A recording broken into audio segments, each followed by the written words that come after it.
মা, তোমার বয়স বেশি হলেও তোমার ভিতরে এখনো অনেক টাইট। আমি একটু করলে আর পারব না। মা, তোমার ভিতরে এত গরম কেন? আমার এটা তো পুড়ে যাবে। তোমার ভিতরে কি পানি ছেড়ে দিব? আমাদের বাড়িতে আমি, আমার মা এবং বাবা থাকতেন। আমার বাবা রমেশ মাসে 20 দিন কাজের সূত্রে বাইরে থাকতেন। আমার মা সুনিতা এবং আমার বয়সের মধ্যে মাত্র 20 বছরের পার্থক্য ছিল। আমি অজয় 22 বছর ছিলাম এবং মা 42 বছর ছিলেন। একবার আমাদের কাজের মেয়ে 15 দিনের ছুটিতে চলে গেল। মা নতুন মেয়ে খোঁজার বদলে নিজেই সব ঘরের কাজ করার সিদ্ধান্ত নিলেন। প্রথম দিন সন্ধ্যায় মা ঝাঁটা দিতে শুরু করলেন। তার শাড়ির পল্লু শক্ত করে জড়ানো ছিল। ঝাঁটা দেওয়ার পর তিনি মেঝে মোছা শুরু করলেন। এই সময় তিনি তার শাড়ি এবং পেটিকোট একটু উপরে টেনে নিলেন, যাতে তার পায়ের কিছু অংশ দেখা যেতে লাগল। মাকে এভাবে দেখে আমার মনে অদ্ভুত অদ্ভুত ভাবনা আসতে লাগল। আমি চুপচাপ দেখতে থাকলাম। এখন মা প্রতিদিন এভাবে কাপড় বদলে ঝাঁটা মোছা করতে লাগলেন। একদিন যখন মা এমনই করছিলেন, আমি আর থাকতে পারলাম না। আমি বললাম, মা, তুমি এভাবে কাপড় পরে এই কাজ করো না কি? মা আমার দিকে তাকিয়ে বললেন, কি হয়েছে অজয়? আমি বললাম, মা, আমার ভালো লাগছে না কি? মা জিজ্ঞেস করলেন, কেন? কি সমস্যা হচ্ছে? আমি সাহস করে বললাম, মা, তোমাকে এই রূপে দেখে আমার অদ্ভুত লাগে। কিছু আলাদা অনুভূতি হয় কি? মা হেসে বললেন, কেমন অদ্ভুত? কি হচ্ছে? আমি উত্তর দিলাম, শুধু মনে অদ্ভুত ভাবনা আসে কি? তখন মা উঠে দাঁড়ালেন এবং বললেন, ওহ, তাহলে তোকে চাই?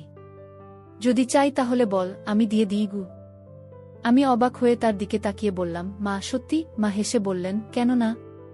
যখন তুই ছোট ছিলি তখন তো আমি সবসময় এমন করতাম কি? তারপর মা আমার কাছে সোফায় বসলেন এবং বললেন, আয়, আমার কোলে মাথা রাখ। ও আমি তার কোলে মাথা রেখে শুয়ে পড়লাম। মা ধীরে ধীরে জিজ্ঞেস করলেন, ভালো লাগছে? আমি মাথা নেড়ে হ্যাঁ বললাম। মা স্নেহে বললেন, তুমি যতক্ষণ চাস থাক। আমিও ভালো লাগছে। কত বছর পর কেউ আমার এত কাছে এলো। তারপর মা পিঠ ঠেকালেন এবং চোখ বন্ধ করলেন। কিছুক্ষণ পর আমি জিজ্ঞেস করলাম, মা, তোমার ভালো লাগছে তো? মা আমার মাথা সোফার গা শার্টের দিকে রাখতে করতে বললেন, আর কত ভালো লাগছে। কিভাবে বলবো? স্কুলের কাজগুলোতে যদি শুধুমাত্র মন্তব্য করা হয় তবে আস্তে আস্তে বের হওয়ার দিনগুলি এসবে উপশম হবে। তারপর মা উঠলেন। আমার হাত ধরে বললেন, চল বিছানায় যাই। আমরা বিছানায় গেলাম। মা বিছানায় শুয়ে বললেন, আয়, আমার কাছে আয়। আমি তার কাছে গেলাম এবং বললাম, কিন্তু আমরা কখন এমন কথা বলতাম? মা আমাকে তার পাশে শোয়ার ইঙ্গিত করলেন। আমি তার পাশে শুয়ে পড়লাম। মা আমার দিকে ঘুরে শুয়ে আমাকে কাছে টেনে নিয়ে বললেন, অজ, এখন ভালো লাগছে তো? আমি তার দিকে তাকিয়ে বললাম, মা, তুমি কেন এমন জিজ্ঞেস করছো? এটি আমার জীবনের প্রথম অভিজ্ঞতা। আমার বিশ্বাসই হচ্ছে না যে এটি এত ভালো হতে পারে। মা আমার মুখে হাত বুলিয়ে বললেন, কত বছর পর আজ আমার ভালো লাগছে। তুমি আমাকে অনেক খুশি দিয়েছ, যেন কেউ আমাকে তাজা করে দিয়েছে। তুমি কি সবসময় আমার সাথে এমনই থাকবি? আমি বললাম, মা, তোমার খুশির জন্য আমি কিছুই করতে পারি। মা আমাকে অনেকবার জড়িয়ে ধরে বললেন, আমার অজয় কত ভালো। এখন আমরা সবসময় এমনই থাকব। আমি সাহস করে জিজ্ঞেস করলাম, মা, যদি তুমি রাগ না করো তাহলে একটা কথা জিজ্ঞেস করি। মা বললেন, রাগ কেন করব?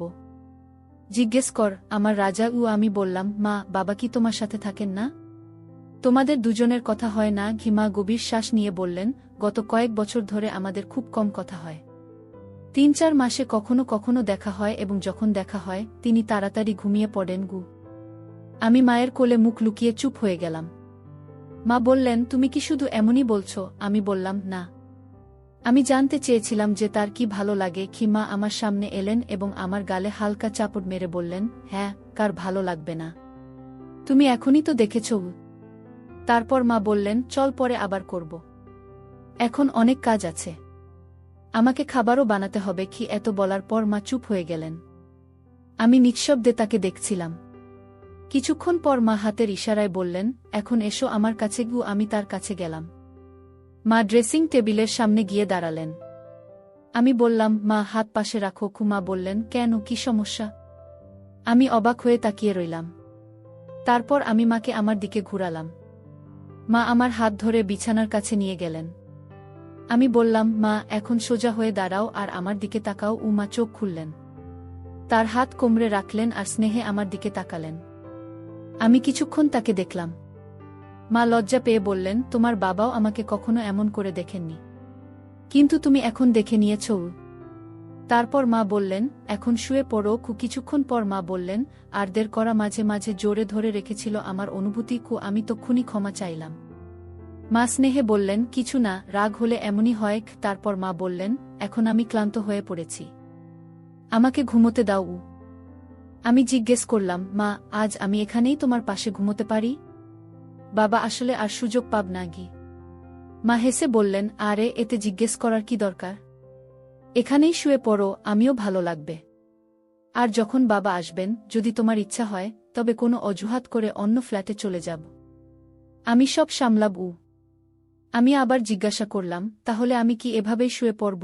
মা হাসলেন আর বললেন, তুমি তো খুব শয়তানি করছো, আমার কোলে শুলে ভালো ঘুম হবে গি। আমি আবার জিজ্ঞেস করলাম, সত্যি বলছি? মা গু আমাকে কাছে টেনে বললেন, হ্যাঁ, মাঝে মাঝে তোমার বাবারও এমন ইচ্ছা হয়। তখন আমি তাকে কেউ একই কথা বলি কি। তারপর মা আমাকে স্নেহে আদর করতে লাগলেন। কিছুক্ষণের মধ্যেই আমার ঘুম এসে গেল। কিছু সময় পর আমার চোখ খুল, ঘড়িতে দেখলাম 3 ঘন্টা কেটে গেছে। মা তখনও জেগেছিলেন এবং স্নেহভরে আমার দিকে তাকিয়েছিলেন। মা প্রশ্ন করলেন, ঘুম পূর্ণ হয়েছে?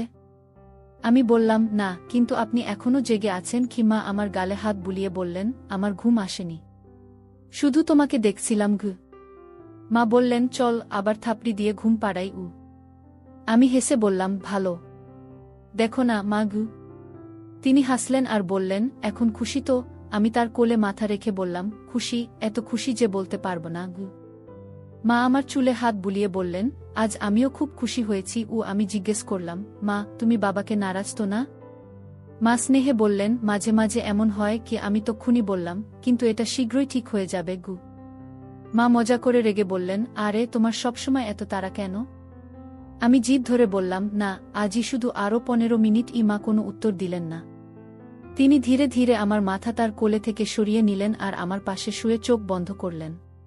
15 মিনিট পর আমি মাকে নাড়া দিয়ে বললাম, মা, 15 মিনিট হয়ে গেছি গু। মা চোখ খুলে বললেন, চল, যেমন তুমি চেয়েছ তেমনই হলো, কিন্তু তুমি জেদি হয়ে গেছ, এখন তোমার এতে অভ্যাস হয়ে গেছে গু। মা বললেন, আমি শুধু এভাবেই শুয়ে থাকব, তুমি যেতে পারো। তারপর তিনি লাইট বন্ধ করে দিলেন আর চোখ বন্ধ করলেন। আমি জিজ্ঞেস করলাম, মা, তোমার কি বাবার সাথে প্রতারণা করার মতো লাগছে না? মা বললেন, অজয়, যা হয়ে গেছে তা হয়ে গেছে, এখন সে কথা ভেবে কি লাভ? আর হ্যাঁ, আমার প্রতারণা করার মতো লাগছে, কিন্তু আমি আর কারো সঙ্গে কিছু করিনি, শুধু আমার আদরের ছেলের সাথে আছি। এখন আমার কিছু খারাপ লাগছে না, এখন ঘুমো, আমিও ঘুমোব গু। আমি বললাম, মা, আমার আরও একটি ইচ্ছা আছে, কিন্তু বুঝতে পারছি না কিভাবে বলব কি। মা বললেন, হ্যাঁ বলো। আমি বললাম, আমি আসল অভিজ্ঞতার সাথে একবার আসল মাকে দেখতে চাই কি। মা বললেন, এটা কঠিন, কিন্তু অসম্ভব নয়, যখন বাবা আসবেন তখন দেখে নেব। যাই হোক, তিনি ড্রিঙ্ক করতে পছন্দ করেন, আমি তাকে একটু বেশি পান করাব। তারপর যখন আমরা কথা বলব তুমি দেখে নিও, এতে তার কিছু বুঝতে পারবেন না। হালকা আলো রাখব যাতে তোমাকে ভালোভাবে দেখা যায়। আমি বললাম, ওহো মা, কি চালাকি করেছ? মা বললেন, কিন্তু যখন বাবার সাথে কথা হবে তখন তুমি না গি। সত্যিই আমি খুব খুশি, আমার সমস্যার সমাধান হয়ে গেছে। কিন্তু তুমি খুশি দেখাচ্ছ না কেন? রাধা বলল, আমি চেষ্টা করেছি, কিন্তু কিছু হচ্ছে না। আমি এখন মনোযোগ দিয়ে তাদের কথা শুনতে লাগলাম। মা বললেন, রাধা, আমাকে এখনো কোনো সম্মান দেওয়া হয় না? রাধা জিজ্ঞেস করল, সত্যি? মা বললেন, হ্যাঁ, তারা একবার বলে, কিন্তু তারপর 2-3 মিনিটের মধ্যে কাজে চলে যায়।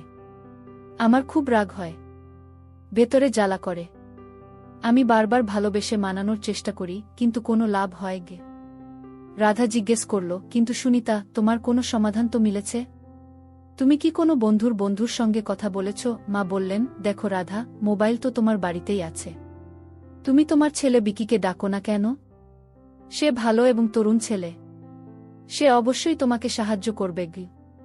রাধা চমকে বলল, আর তুমি কি বলছো? মনে হচ্ছে যেন তোমার নিজের কোনো অভিজ্ঞতা আছে কি। মা বললেন, আর সত্যিই আমি আমার অভিজ্ঞতা থেকে বলছি।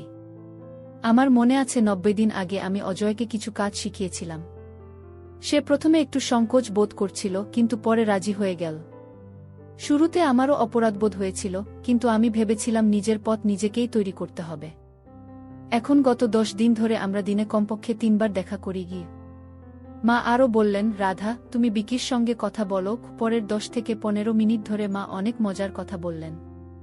আমি ঘর থেকে বাইরে উকি দিতে লাগলাম। মা কথা বলছিলেন, কিন্তু রাধা অস্বস্তি বোধ করছিলেন। রাধা বলল, তুমি কি বলছো সুনিতা? আমার পক্ষে এসব সম্ভব নয়। বিকি তো খুব সাদাসিধে ছেলে। তারপর সে আস্তে বলল, কিন্তু সুনিতা, যদি আমি তোমাকে একটি অনুরোধ করি, তুমি কি মানবে? মা বললেন, হ্যাঁ বলো, কি করতে হবে? রাধা সংকোচে বলল, আমি কিভাবে বলবো? তুমি কি তোমার অজয়কে আমাকে দিতে পারো? শেষ পর্যন্ত সে তো আমার ছেলে নয়। আমাকে আমার সংকোচ ভাঙতে হবে না?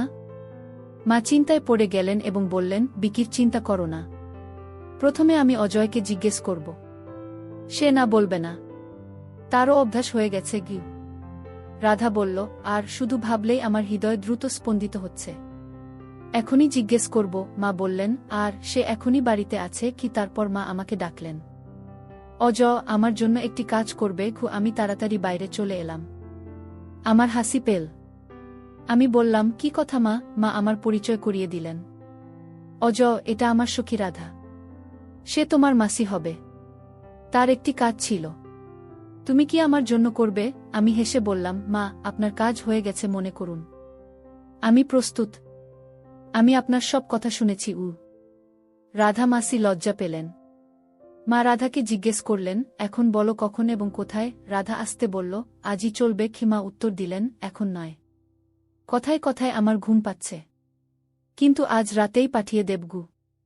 রাধা উদ্বেগ প্রকাশ করল, আজ বাড়িতে সবাই থাকবে। কাল সকালে পাঠিয়ে দাও। তখন তারা অফিসে থাকবে এবং বিকিও 3 দিনের ভ্রমণে চলে যাবে। মা সম্মতি দিলেন। রাধা মাসি যাওয়ার নামই নিচ্ছিলেন না। শেষ পর্যন্ত মা বললেন, রাধা এখন বেরো। কাল অজয় তোমার কাছে চলে আসবে। রাধা চলে গেলেন। তিনি যাওয়ার পর মা আমাকে নিয়ে মজা করলেন। অজয় রাধা মাসির সঙ্গে দেখা করার পর আমাকে ভুলে যাবে না তো? আমি মায়ের কাছে গিয়ে বললাম, তোমাকে ভুলে যাওয়া কিভাবে সম্ভব? তুমি আমার প্রথম পছন্দ। মা জিজ্ঞেস করলেন, চা খাবে? আমি হ্যাঁ বললাম। মা চা বানাতে চলে গেলেন। চা খাওয়ার সময় আমি জিজ্ঞেস করলাম, মা, রাধা মাসি তোমার থেকে বড় না? তার চুল সাদা হয়ে যাচ্ছে কি? মা বললেন, বেশি নয়, মাত্র 2-3 বছর বড় হবে। আমি বললাম, কাল যখন তার সঙ্গে দেখা করব সে বৃদ্ধ দেখাবে কি? মা বললেন, বয়স বেশি হলে কি? সে তার স্বাস্থ্য ভালো রেখেছে। তুমি হ্যাঁ করে দিয়েছ।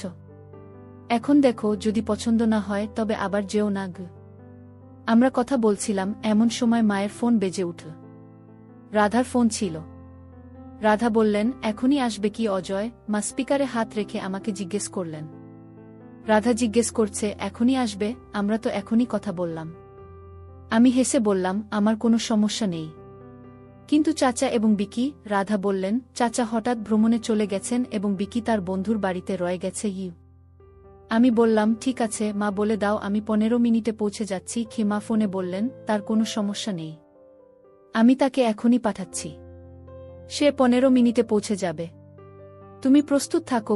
আমি তাড়াতাড়ি চা শেষ করলাম। ফ্রেশ হলাম, কাপড় বদলালাম এবং বেরিয়ে পড়লাম। আমি রাধা মাসির বাড়িতে 12 মিনিটে পৌঁছে গেলাম। বাইক পার্ক করছিলাম, এমন সময় দেখলাম মাসি বারান্দায় দাঁড়িয়ে আছেন। আমি লিফটে করে উপরে গেলাম। মাসি আগে থেকেই দরজা খুলে রেখেছিলেন। তিনি হলের সোফায় বসেছিলেন। তিনি কটনের ঢিলা টি-শার্ট এবং পায়জামা পরেছিলেন। তিনি বিশেষ ভালো দেখাচ্ছিলেন না। আমি তার কাছে গেলাম। মাসি বললেন, আরও দরজা তো বন্ধ করো। আমি দরজা বন্ধ করে বললাম, বলো, প্রস্তুত তো? মাসি লজ্জিত হয়ে বললেন, তাই তো ডেকেছি। তিনি আমার হাত ধরে কাছে টেনে নিলেন। দৃষ্টি এড়িয়ে বললেন, তুমি আর সুনিতা সত্যি? আমি হেসে বললাম, আপনাদের সব বলার সময় মায়ের প্রয়োজন অনুভব হয়েছিল, তাই আমাকে ডেকেছে। মাসি বললেন, তাহলে এখন আমরা? আমি বললাম, আমি আপনার সব কথা শুনছিলাম। এখন বেশি দেরি করো না, আমাকেও আবার যেতে হবে। 45 মিনিট পরে রাধা মাসি বললেন, আজকের জন্য অনেক অনেক ধন্যবাদ অজয়। আবার আসবে তো? আমি বললাম, না এলে মনে রেখো আমি চলে আসব। আমি বললাম, মাসি, এখন আমাকে বেরোতে হবে। মা আমার জন্য অপেক্ষা করছেন। মাসি হেসে বললেন, ঠিক আছে, কিন্তু কাল অবশ্যই আসিস, না হলে তোর কথা মনে পড়বে। আমি প্রস্তুত হয়ে বাড়ি থেকে বেরিয়ে পড়লাম। মা দরজা খুলেই জিজ্ঞেস করলেন, অজয় কি হয়েছে? তার কাজ হয়ে গেছে আমি হেসে বললাম, হ্যাঁ মা গু। মা চোখ বড় করে বললেন, ওরে এ কোনো শব্দ ব্যবহার করছিস? আমি হেসে বললাম, মাসি শিখিয়েছেন, আমার ভালো লেগেছে। খিমা বললেন, ধন্য হোক তুই, কিন্তু একটা কথা শুনে রাখ, আমার কথা মানতেই হবে। কি তো বন্ধুরা, এটা ছিল আমাদের আজকের ছোট্ট গল্প। আপনাদের গল্পটা কেমন লাগলো কমেন্ট করে অবশ্যই জানাবেন। যদি গল্পটা পছন্দ হয়ে থাকে তাহলে লাইক করুন এবং আপনার বন্ধুদের সাথে শেয়ার করুন। হেডলাইন এরকম আরও রোমাঞ্চকর গল্পের জন্য আমাদের চ্যানেল সাবস্ক্রাইব করুন এবং বেল আইকন টিপতে ভুলবেন না, যাতে আপনি আমাদের কোনো গল্প মিস না করেন। ধন্যবাদ।